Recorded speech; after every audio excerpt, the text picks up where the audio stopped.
dimanapun berada, apa kabarnya? Semoga sehat selalu ya, sehat dan bahagia dimanapun berada. Senang sekali bisa berjumpa kembali dalam podcast Beta Pilih, ngomong enak tentang pemilu dan pemilihan. Di chapter 27 ini kita membahas satu tema yang menarik nih teman pemilih, yaitu tantangan partisipasi pemilih disabilitas. Baik, bersama-sama dengan kita saat ini telah hadir seorang narasumber yang luar biasa. Beliau adalah sekretaris organisasi PPUAD Provinsi Nusa Tenggara Timur. Langsung saja kita sambut Kak Novi. Halo Kak, apa kabar? Halo Kak Elsa, apa kabar juga? Puji Tuhan saya sehat Kak. Sehat ya?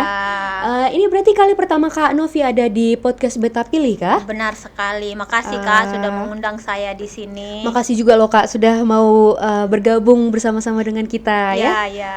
Oke. Kak, berarti Kakak di organisasi PPUAD. Apa itu Kak PPUAD? PPUAD itu Pusat Pemilihan Umum Akses Disabilitas, artinya organisasi khusus untuk teman-teman disabilitas tentang pemilu. Jadi informasi pemilu lewat organisasi kita sampaikan kepada teman-teman teman-teman disabilitas yang ada. Oke. Kak, kita bicara soal disabilitas ya. Sebelum kita masuk ke tantangan nih, mungkin bisa dijelaskan dulu nih Kak, kenapa isu pemilih disabilitas ini penting dan perlu terus untuk disuarakan? Baik Kak Elsa, teman-teman disabilitas atau pemilih disabilitas, kalau omong pemilu berarti pemilih ya. Iya. Mereka itu sama di mata hukum.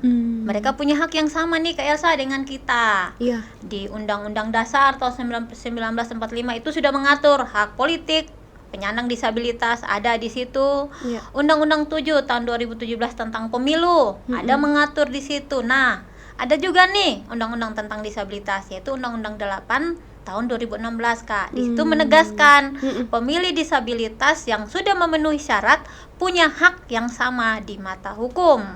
Tuh Kak. Oke, berarti teman-teman pemilih disabilitas dengan yang non disabilitas itu punya nilai yang sama gitu ya di mata hukum punya ya. hak yang sama. Oke. Kak Elsa. Kak, ini yang jadi sering pertanyaan publik ya.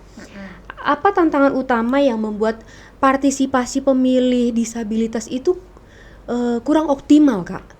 Oke. Di pemilu kemarin nih Kak Elsa tercatat pemilih disabilitas di NTT itu berjumlah 46.256. 46 ribuan. Ya. Oke. Yang datang memilih ini 35 ribuan. Nah, artinya masih ada 11.000 nih yang belum datang menggunakan hak pilih. Itu kenapa? Kemarin PPUAD menjadi salah satu organisasi yang mendaftar sebagai pemantau pemilu di pilkada kemarin Kak Elsa. Pemantau pemilu. Ya. Wow, keren. Jadi kita memilih 3 kabupaten kota menjadi sasaran untuk pemantauan itu. Iya. Kota Kupang, Kabupaten Kupang dan Kabupaten Rotendao. Oke, baik. Nah, dari pemantauan pemilu ini kami mendapatkan banyak masukan nih dari teman-teman disabilitas. Yang pertama itu tentang TPS, jalan ke TPS belum akses. Oke. Ya, mungkin juga struktur di sana, mungkin karena tempat di sana juga tidak memungkinkan, atau mungkin teman-teman pemilih teman-teman penyelenggara juga tidak melihat tempat itu. Nah, ini perlu kita dorong juga besok-besok pemilu lagi, kita mendorong bahwa kalau mau bentuk TPS, membangun TPS harus lihat juga akses tidak, peletakan bilik suara masih belum, semuanya itu masih belum, masih tinggi. Sedangkan kan di jenis salah satu ragam disabilitas daksa itu kan ada orang pendek nih Kak Elsa. Oh iya. Ya, betul, ada orang pendek betul. gitu kan Kak Elsa. Iya. Ada teman-teman netra begitu. Dibandingkan pilkada, partisipasinya masih naik daripada di pemilu kemarin. Itu kan teman-teman netra kesulitan nih Kak Elsa di pemilu kemarin, penyediaan huruf braille-nya itu Kak Elsa. Oh, Karena iya. karena huruf braille itu hanya disediakan ketika pilkada, kalau di pemilu hanya untuk presiden saja. Kalau di pemilihan legislatifnya itu tidak Enggak ada ya? Kak Elsa. Iya. Oh, oke. Itu menjadi kesulitan tersendiri Iya, juga. iya. Jadi teman-teman disabilitas itu kan menyampaikan aspirasinya Ya, berarti ya. ya. Terus selanjutnya PPUAD menampung itu, Ya. kemudian menyampaikan, merekomendasikan ke KPU setempat Ya, gitu ya. ya. Oh, terus Kak, dari pengalamannya Kakak ketika menyampaikan rekomendasi itu ke KPU baik provinsi maupun kabupaten kota, kemudian bagaimana Kak? Sepanjang ini pengalaman saya ya Kak Elsa, kebetulan saya terlibat sebagai penyelenggara juga nih Kak Elsa. Oh, kemarin jadi apa Kak? Saya jadi PPK Kak Elsa di Alam. Oke. Nah, sepanjang itu Iya. yang saya lihat, kebetulan saya dilibatkan dalam banyak hal, baik itu sosialisasi, Iya. baik itu ketika melakukan awal pendataan itu, ya diterima dengan baik dan itu dilakukan walaupun belum sepenuhnya. Namanya kita mengurus banyak hal ya Kak Iya, Elsa, pastinya betul, untuk betul. mencapai sempurna itu butuh kolaborasi. Iya, Tidak mungkin iya, KPU jalan sendiri tanpa kolaborasi dengan organisasi-organisasi disabilitas yang ada Kak Elsa. Betul. Oh, tapi kalau dari sisi pemilih disabilitasnya nih Kak, kita ngomong dari sisi pemilih disabilitas, mereka tuh sebenarnya selain tantangan-tantangan fisik tadi, ada nggak sih Kak kira-kira yang mempengaruhi mereka sehingga membuat mereka sulit untuk melangkah ke TPS? Mungkin bukan hanya tantangan fisik tapi tantangan sosial mungkin, atau hal-hal seperti itu ada nggak Kak? Boleh diceritakan? Tantangan sosialnya itu, ini pengalaman juga ya Kak Iya. Elsa, di pemilu kemarin ada teman tunarungu nih, Iya. yang kita bilang bisu, tapi kalau dalam ragam disabilitas itu namanya rungu, atau mereka lebih nyaman dibilang teman tuli. Oh. Ya, kalau bahasa kita sehari mereka bisu, tapi sebenarnya mereka lebih nyaman dibilang teman tuli. Oh gitu. Karena mereka bilang mereka tuli, bukan tidak bisa bicara. Oh. Nah, saya ketika sudah pemilu, saya ketika bersosialisasi atau kita lagi ngobrol, saya coba menggali. Iya. Kemarin pemilu bagaimana? Saya bilang begitu.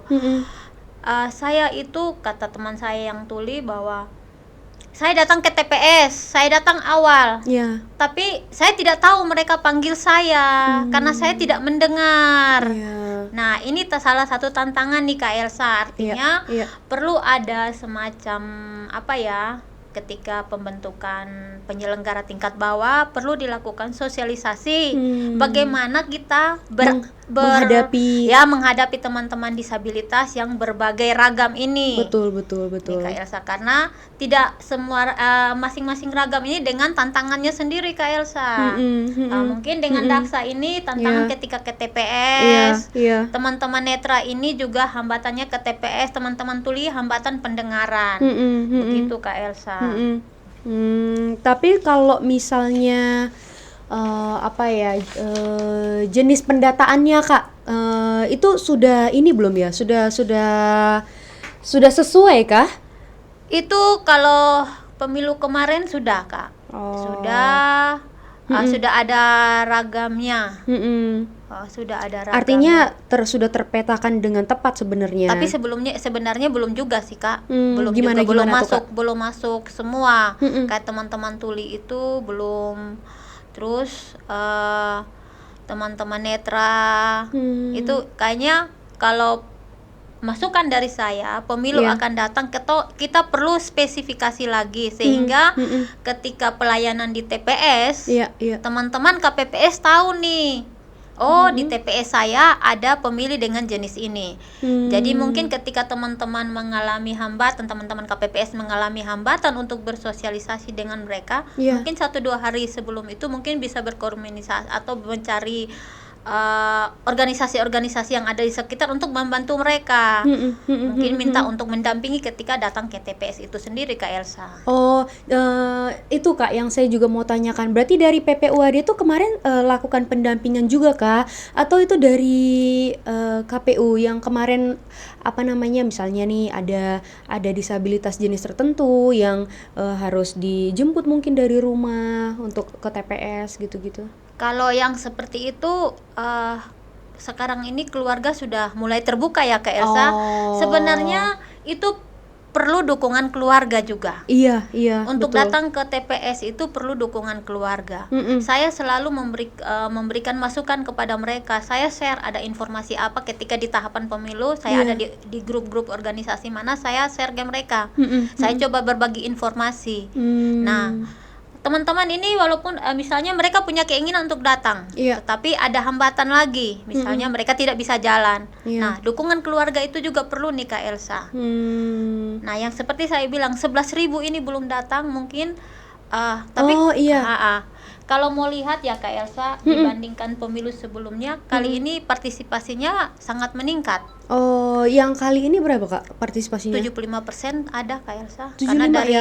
dari 46 Iya. yang datang 35, artinya 11.000 ini kan belum datang. Nah, dari hasil pemantauan kami kemarin Kak Elsa itu yang tidak datang itu adalah orang-orang yang mengalami disabilitas berat. Oh, seperti apa tuh contohnya? Yang stroke, yang memang tidak bisa bangun. Nah, sorry Kak, stroke itu juga masuk dalam disabilitas? Masuk disabilitas Kak. Oh, gitu. Nah, kita kan tahu ada aturannya. Kalau kita kan ada nih TPS mobile, tetapi kita kan terhambat lagi kepada aturan.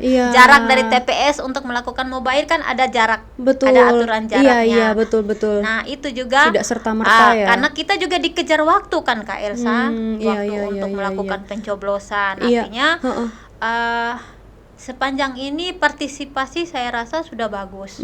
Hanya perlu lagi kita peningkatannya. Hanya menyisakan PR itu tadi ya. PR itu, dan mungkin di kali-kali berikut lebih pelibatan organisasi disabilitas yang ada. Betul. Jadi kayak jangan jalan sendiri tapi gandeng nih, karena ada sebetulnya organisasinya.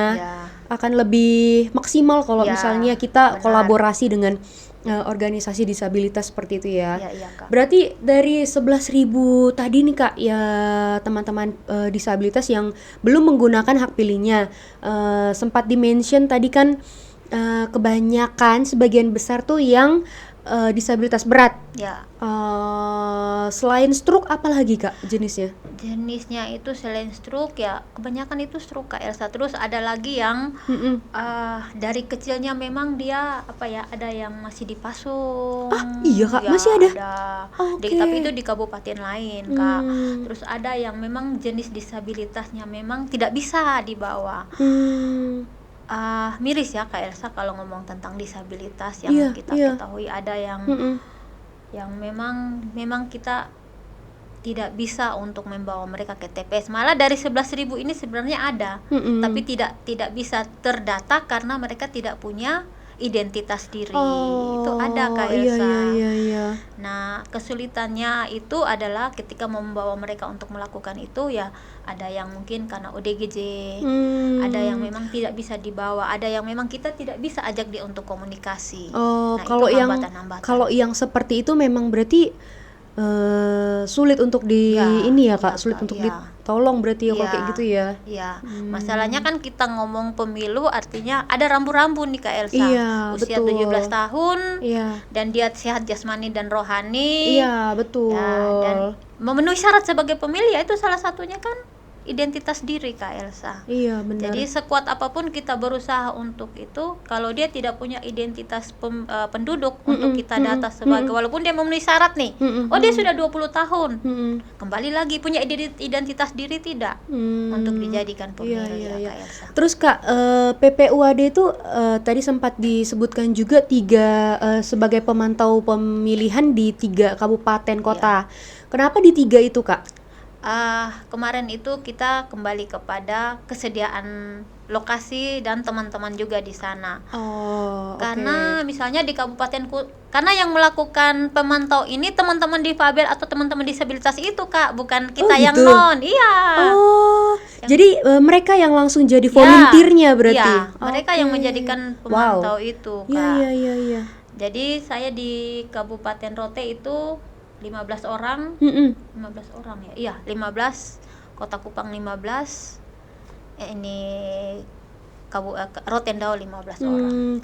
Ada nggak Kak cerita cerita-cerita menarik gitu pada saat kemarin mungkin sedang pemantauan atau apa gitu yang berkaitan dengan pemilu atau pemilihan kemarin dengan Ada. teman-teman? Ada. Boleh Kak diceritakan Kak. Teman saya jatuh. Dia kan daksa nih Kak. Iya. Mau itu di Kabupaten Rote. Mm-mm. Dia mau ke TPS. Iya. Dia kan iya bukan yang di Kota Kupang. Oke. Dia jatuh. Heeh. Tapi bangun lagi. Oh. Minta tolong ojek. Tapi waktu itu saya bilang kamu memantaunya yang wilayah dekat-dekat rumah. Oh ya. Ada lagi nih Luar yang biasa di ya, Rote. gigih sekali. Ada lagi yang di Rote itu teman netra semua tuh Kak. Iya, yang iya, melakukan pemantauan teman netra semua. Wah, luar biasa. Itu. Heeh.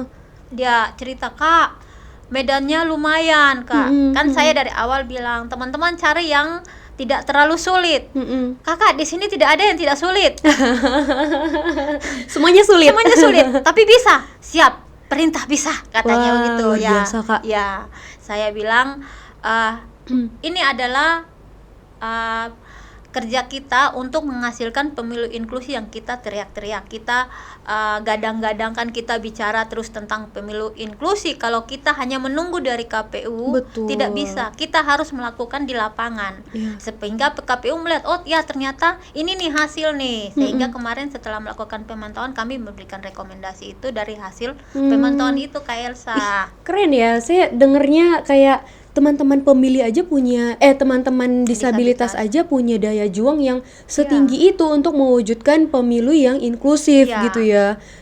Kita yang non disabilitas nggak boleh kalah harusnya. Iya Kak, teman-teman yang melakukan pemantauan kemarin tuh Kak Elsa, ada yang pakai tongkat kruk. Ya itu ampun. ada di Kota Kupang itu 2 teman saya yang melakukan. Iya. Perempuan Kak Elsa.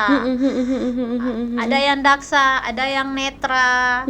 Itu saya mereka mau saya tawarkan untuk jadi pemantau pemilu. Dia orang bilang, "Oh, ini kerja untuk kita ini." Ayo, saya bilang begitu. Apa Kak yang membuat mereka segitu gigihnya untuk mewujudkan pemilu yang inklusif itu? Apa?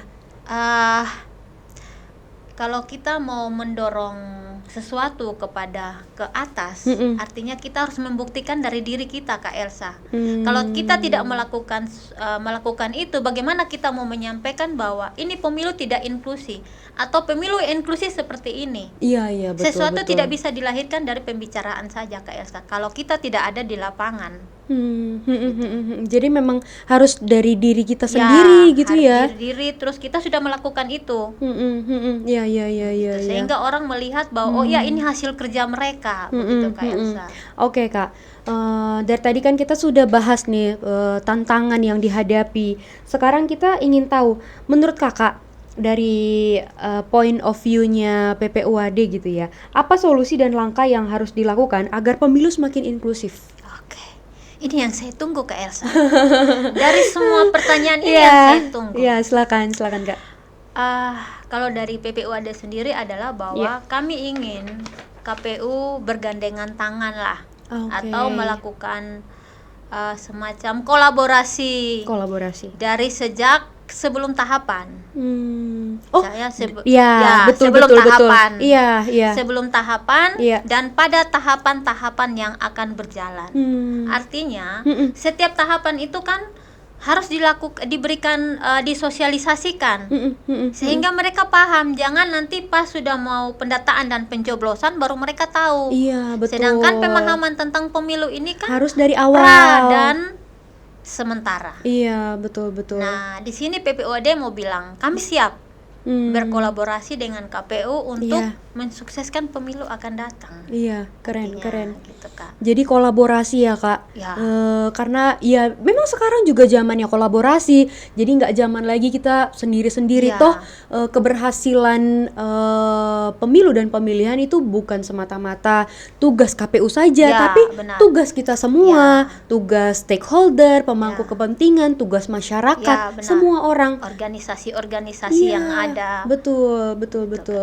Karena berbicara tentang disabilitas sendiri, Kak Elsa, bukan hanya di pemilu ya, masih banyak yang belum terlalu familiar, masih belum terlalu paham. Iya, Jangankan betul. berbicara tentang disabilitas, berinteraksi saja kita masih belum Iya, tahu. iya. Pengucapan saja kadang kita belum tahu.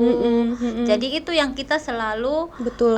gaungkan, kita selalu sampaikan dimanapun. Iya. Karena tidak dipungkiri bahwa siapapun orang di muka bumi ini tidak berpeluang jadi disabilitas. Betul. Baik itu karena kecelakaan, Iya. baik itu sejak lahir, tidak dipungkiri. Iya, benar. Artinya disabilitas ini tidak akan putus, akan ada terus dari Akan generasi selalu ke ada. generasi. Iya. Dan gimana caranya kita menciptakan pemilu yang inklusif Ya, bagi teman-teman kita yang disabilitas. ya, benar Kak Elsa. Oke, Kak, terakhir nih Kak, Ya. mungkin bisa disampaikan pesan-pesan khusus kepada teman-teman disabilitas yang sedang mendengarkan podcast ini di luar sana, silakan Kak.